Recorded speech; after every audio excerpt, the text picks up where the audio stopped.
पुरानी फिल्में हमारे जहन में आज भी जिंदा है कि जब भी हम पुरानी फिल्में आज भी देखते हैं, हम अपने उन दिनों को याद करते हैं। इसके लिए ट्विंकल टो नाम से एक समारोह का आयोजन किया गया।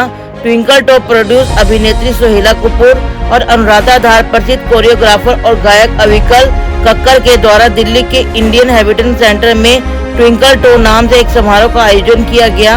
समारोह में अविकल कक्कर के द्वारा वर्ष 1980 से 2000 तक की फिल्मों के बारे में बताया कि किस तरह की फिल्में बनती थी, किस तरह से फिल्मों में काम करने वाले अभिनेता और अभिनेत्री हिट हुआ करते थे, कैसे फिल्मों में आइटम गानों की शुरुआत हुई, कैसी फिल्म इंडस्ट्री चलती थी।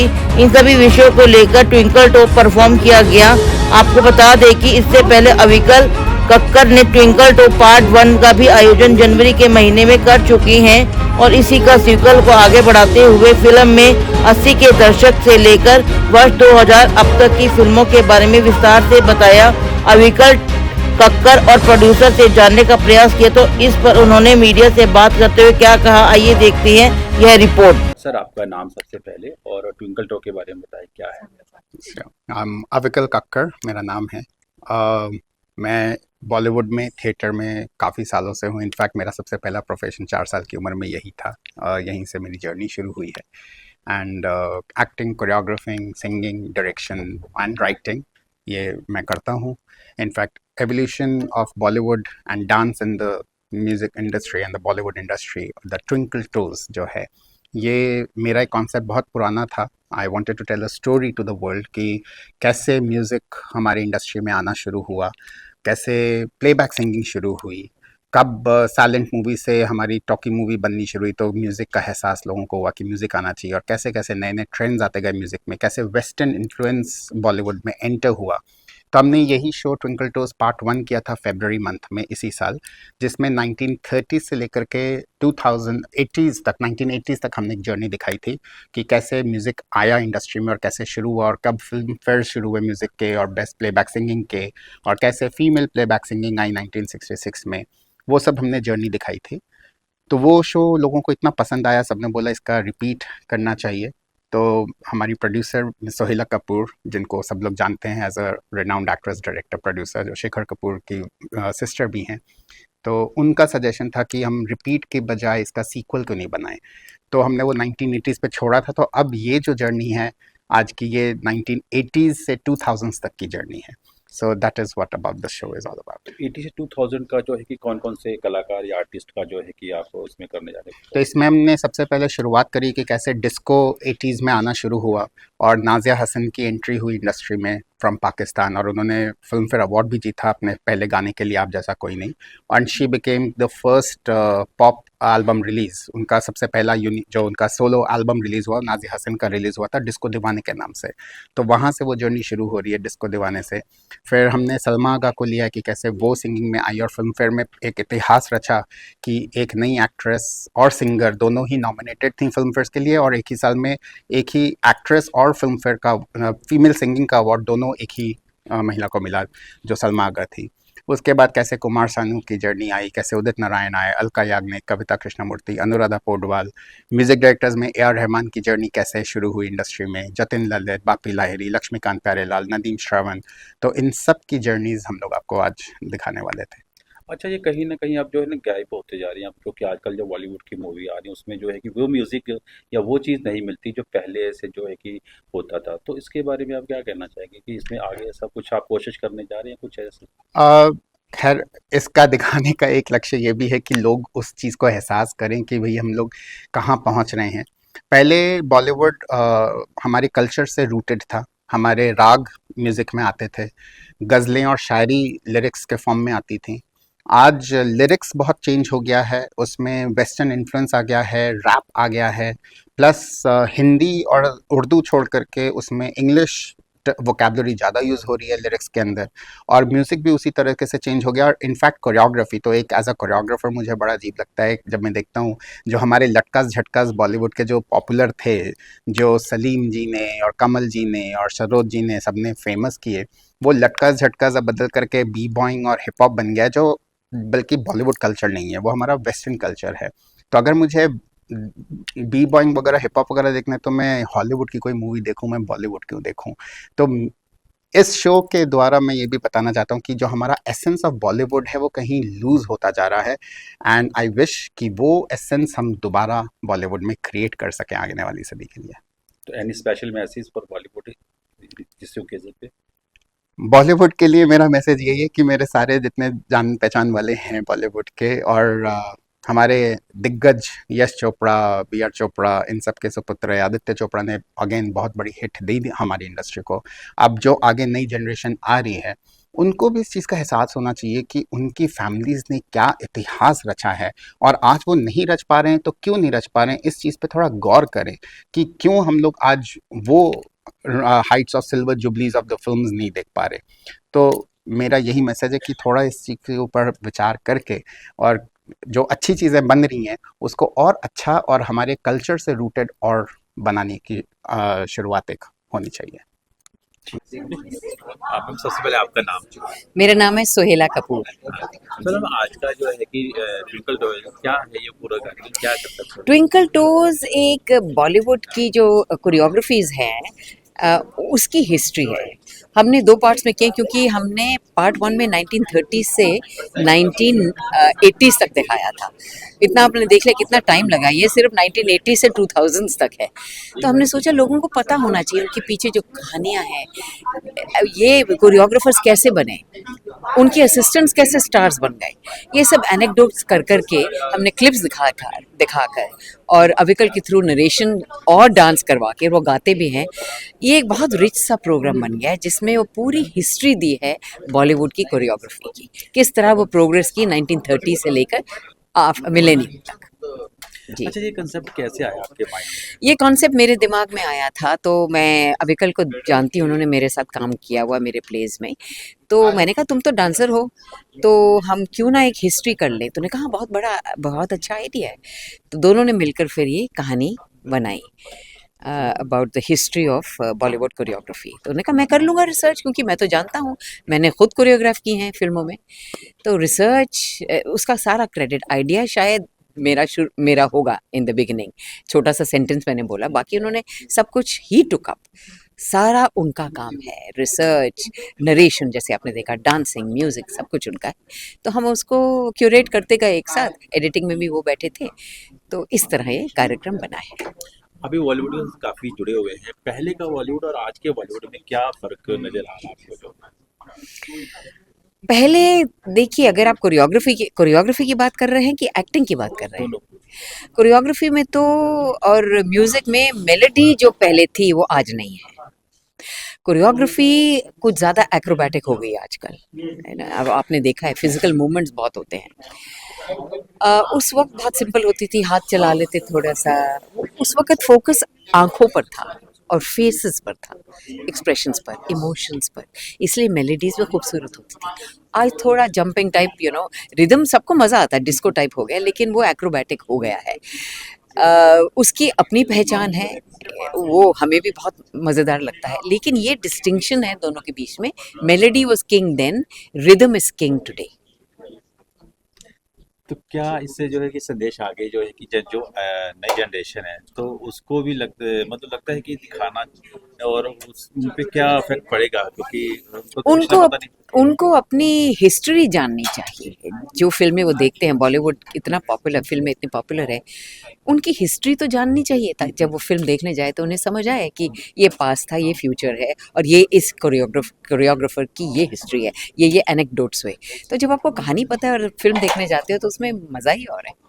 तो क्या पार्ट 3 भी आएगा इसका, क्योंकि अभी 2000 तक ही है। 2000 के बाद वो अभी कल से पूछिए।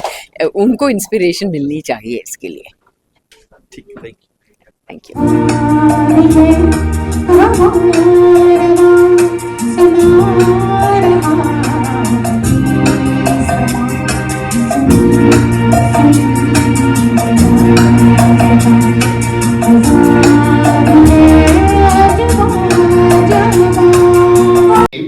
And we will be discussing their journeys today. But in 82, there was another singer who came to India, again from Pakistan. And she came to become a singer, but Mr. B.R. Chopra saw her and he recommended her to act in his movie. because he was making a movie on the Muslim culture and he thought she was the face for it. She got selected for the movie and he sent her to Mr. Ravi, who was the music director of the movie, for the singing. But the music director rejected her voice, saying that she has a very shrill voice.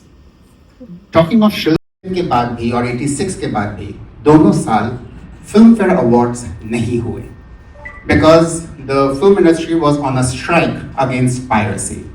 तो 2 साल के awards नहीं हुए, लेकिन आज भी लोगों का मानना है इंडस्ट्री में कि अगर ये अवार्ड्स हुए होते तो 1986 में नगीना और 87 में मिस्टर इंडिया दोनों would have been the maximum award grabbers in those years. But unfortunately कोई awards functions हुए ही नहीं. Right? Yeah, I just want to add. और इनके मामा मेरे फादर के कॉलीग भी थे. तब 87 में इनको अलका याग्निक को उन्होंने वहाँ बंगाल में बुलाया था प्रोग्राम करने के लिए. तब सुदेश भोसले, अलका याग्निक और जॉनी लीवर वहाँ पे प्रोग्राम देने आए थे और तब अलका याग्निक ने हमसे कहा था कि ये मूवी आ रही है जिसमें उन्होंने गाने गाए हैं, लेकिन उनको एक और गाना इसी साल आने वाला था. उस गाने से उनको बड़ी उम्मीद थी कि ये तो एल्बम आ रही है लेकिन मेरा एक और गाना है जिससे मुझे बहुत उम्मीदें हैं. और एक्चुअली हुआ यही. जब फिल्म फेयर्स हुए तो Udit Narayan won his first Filmfare award for the movie Qayamat Se Qayamat Tak, but Alka Yagnik did not win it for Qayamat Se Qayamat Tak, but she won for another song from another movie. Anybody has a guess of that song?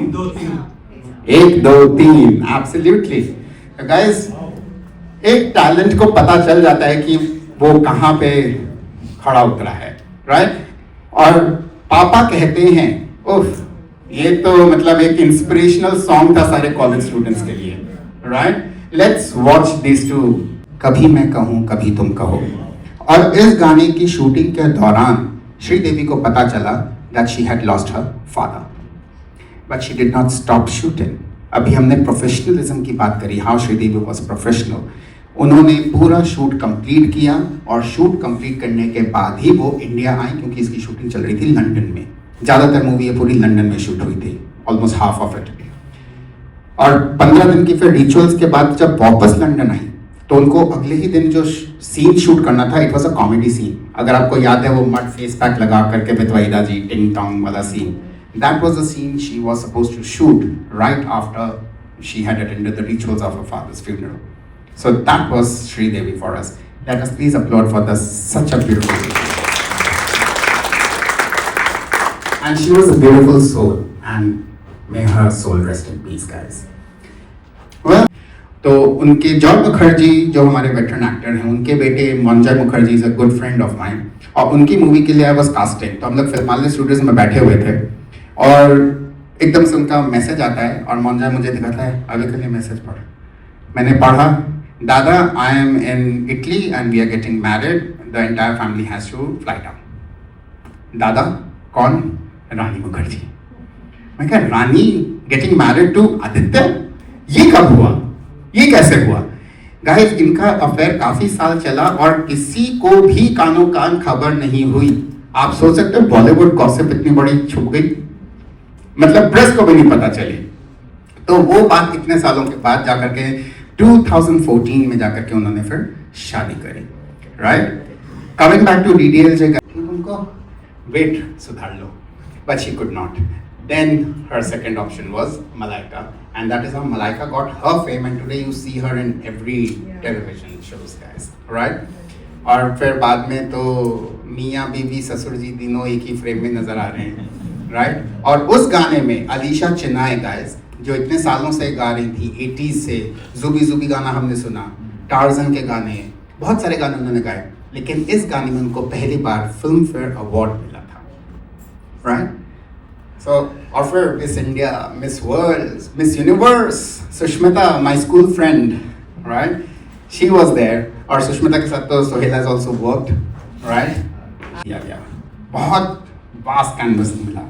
और इसमें कलाकार थे Shahrukh Khan, Madhuri Dixit, Aishwarya Rai and Jackie Shroff. इसके भी गाने भी बहुत lavishly shoot किए गए थे और उन्होंने बहुत बारीकी से एक गाना शूट किया. गाइस, ऐश्वर्या राय खुद बताती है, जो इसका एक बहुत पॉपुलर डुओ सॉन्ग है डोला रे डोला, 1 हफ्ता शूट चला था उसका, और इतने हेवी कॉस्ट्यूम्स और ज्वेलरी थी कि उनके पैरों से खून निकलने लग गया था, but they continued shooting for the song, और वो जाकर के सरोज जी ने वो मैजिक क्रिएट किया, राइट। और इसी का एक और गाना है जो बहुत खूबसूरत गाना है, और वो मेरे गुरु पंडित बिरजू महाराज जी की कोरियोग्राफी है, काहे छेड़ छेड़। वो गाना माधुरी ने परफॉर्म किया and it was beautifully done, and मेरे दिल के बहुत करीब है क्योंकि गुरु जी का गाना है। So let's watch that.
मुख चूम ले सर से